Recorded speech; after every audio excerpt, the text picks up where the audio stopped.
Hello and welcome sa R Collection Station. This is R Collection and ngayon magkakaroon tayo ng action figure review ng Star Wars Luke Skywalker Jedi Master by ZD Toys. So ito yung bagong toy line ulit ng ZD Toys, yung Star Wars. Na-review na natin si Mando and Grogu, pati si Darth Vader.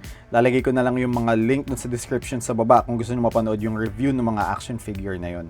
Tapos ito nga pala, nakuha ko din to online kaya ilalagay ko na lang din yung link kung saan ko siya nabili. Pwede nyo gamitin yung affiliate link ko. Big help siya to support the channel para makapag-review pa tayo na madami pang mga action figures. Kung bago ka pa din dito sa channel ko, ano pa hinihintay mo? Click mo na yung subscribe button. Click mo na din yung bell notification button para pag may mga bagong episodes, manonotify ka kaagad. Like mo na din yung video.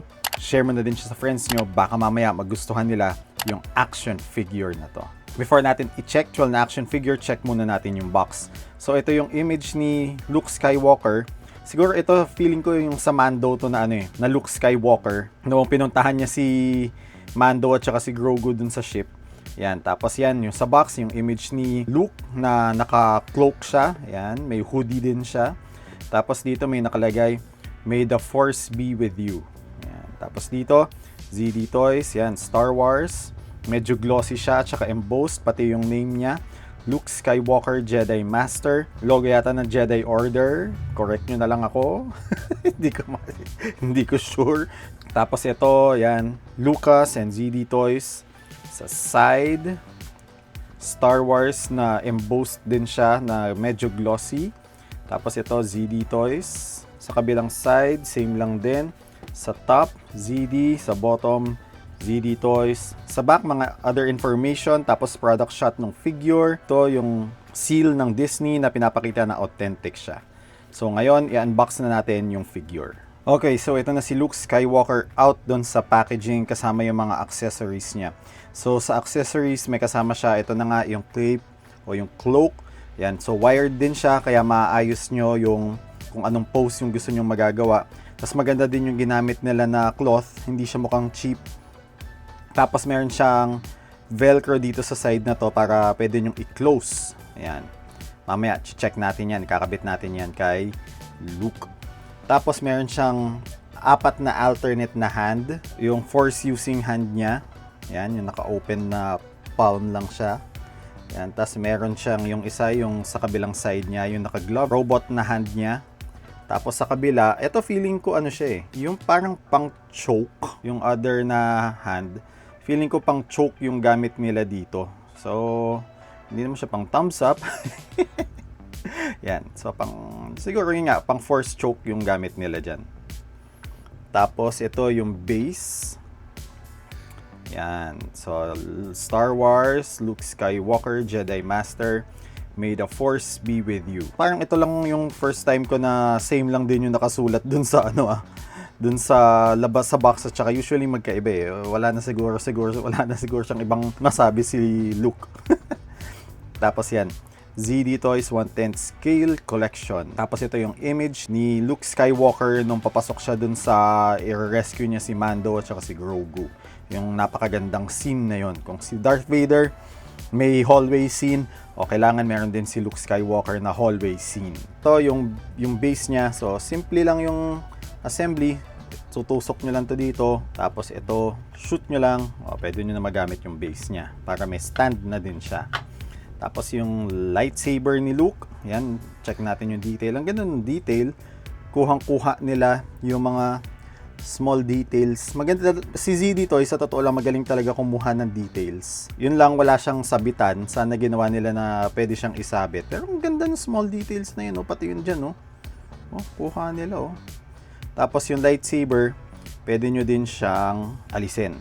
Yan. Actually, kung magaling nga kayo, pwede nyo gawing umiilaw to Magko-custom lang kayo. Yan. Kung kaya nyo gawin yon, may mga nakikita akong ibang gumagawa nun. Ang ganda pagka nilagyan nyo ng custom lightsaber na umiilaw. Tapos ito naman si Luke. Ngayon, check natin yung height ni Luke.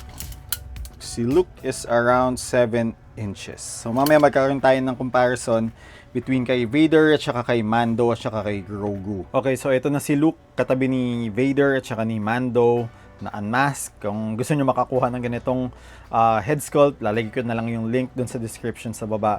Yan, tapos ito din si Grogu. Tapos yun nga baka mamaya may gumawa naman ng head sculpt na pang ZD Toys na Luke Skywalker na mas maganda yung likeness. Yan, kagaya nito, yung kay Mando, yung kay Pedro Pascal. Ang ganda ng likeness nito. Yan, so ito yung height niya. Maganda yung height difference nila. Kumbaga, accurate din naman talaga dun sa scale nila na yon. So ngayon, i-check muna natin is yung details ni Luke Skywalker. Check natin yung face. Ako sa mukha, medyo needs improvement pa si ZD Toys. Malayo pa siya yung kagaya ng sa Hasbro na si Hasbro na talagang yung mga face sculpt nila medyo kuhang-kuha na talaga. Ito medyo cosplayer look. Pero pwede na. Pero yun nga, kung likeness talaga yung gusto nyo, medyo ako hindi ko makita na si Mark Hamill siya eh. Yan. Pero maganda yung details ano yung hair. Yan, maganda yung pagkakasculpt nila dun sa hair niya. Tapos yung damit, ang ganda nung damit, texture siya, may texture talaga siya. Ramdam mo pagka yung hinahawakan mo siya, yung Jedi robe niya na mukhang gi. Yan. Tapos ito, matte yung dito sa part na to. Ayan, yung sa outer part. Tapos yung sa loob naman, medyo matte din naman siya, pero mas makintab siya ng konti. Tapos ito, siguro reflection lang siya. Reflection nga lang. Ayan. Ayan, check natin yung, ayan, yung belt. Ang ganda ng belt niya. Sayang dito, pwede sana ikabit niya lang dito yung ano niya, no? Yung lightsaber. Para pwede nyo siyang store na nakalambitin siya dyan. Ayan. Sa back. Ayan. Ganda ng texture niya. Tapos dito sa hands. Ayan. Ito yung isa pang hand, yung panghawak na lightsaber. Sa pants naman niya, ayan, plain black lang naman talaga. Pero maganda yung pagkaka-mold nila dun sa figure. Ngayon, i-check natin is yung articulation niya. So, articulation sa neck, ayan, pwede mag left to right na ganyan. Pwede mo yung ikot, 360. Tapos, pwedeng tumungo ng hanggang ganyan. Tingala, ganyan lang. Tapos, sa shoulders, butterfly joint ba siya? Yes, butterfly joint siya. Yun nga lang, tumatama dito. Kaya, medyo restricted yung movement niya. Yan, no, sayang. Kahit na soft plastic naman yung ginamit nila dito, kaya lang kasi medyo nakausli. Sana medyo pinasok na lang nila ng konti doon para move mo pa ng konti. Yan.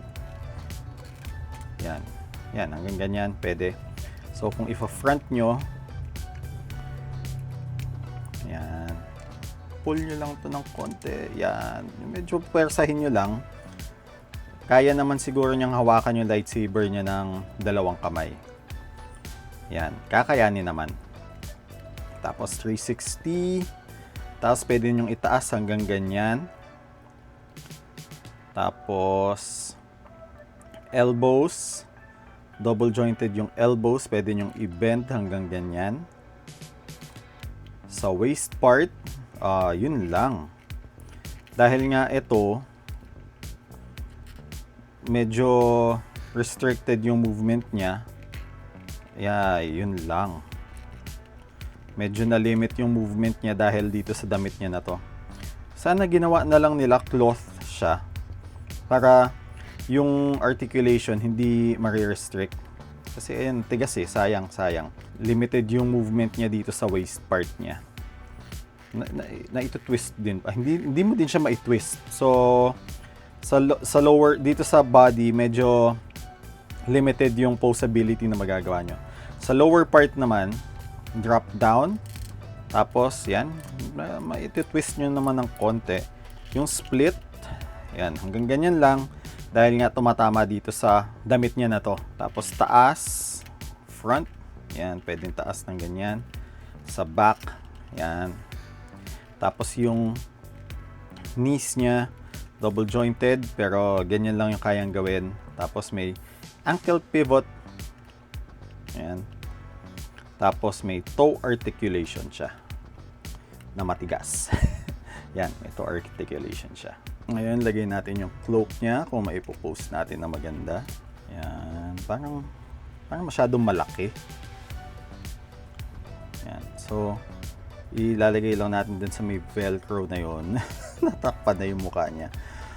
Medyo for me, medyo hindi ko gusto yung pagkakagawa nila dun sa cloak. Siguro medyo ang hirap niyang ayusin. Yan.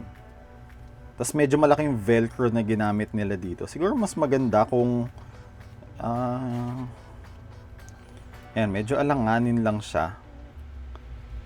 Or isasabit nyo na, ipapatong nyo na lang siya na ganyan. Pwede naman. Kasi hindi nyo magagawa yung kagaya na nandito sa image na yan, oh, yung ganyan. Hindi nyo siya magawa na ganyan. Kumbaga, kayo na lang dumiskarte. Pwede nyo namang remedyohan. Pwede nyo namang siguro tahiin nyo na lang. Yan. Pero ako, para sa akin, medyo sablay sila dun sa design nung cape, nung cloak kay Luke. Pero kung ikakabit nyo naman siya ng ganyan, ayan, pwede naman. Nakababa na lang. Huwag nyo nang itaas. Kayo, kung magaling naman kayo magtahi, pwede nyo naman diskartehan yan. Ayan. Tapos kabit natin yung lightsaber niya. Lagay natin dito.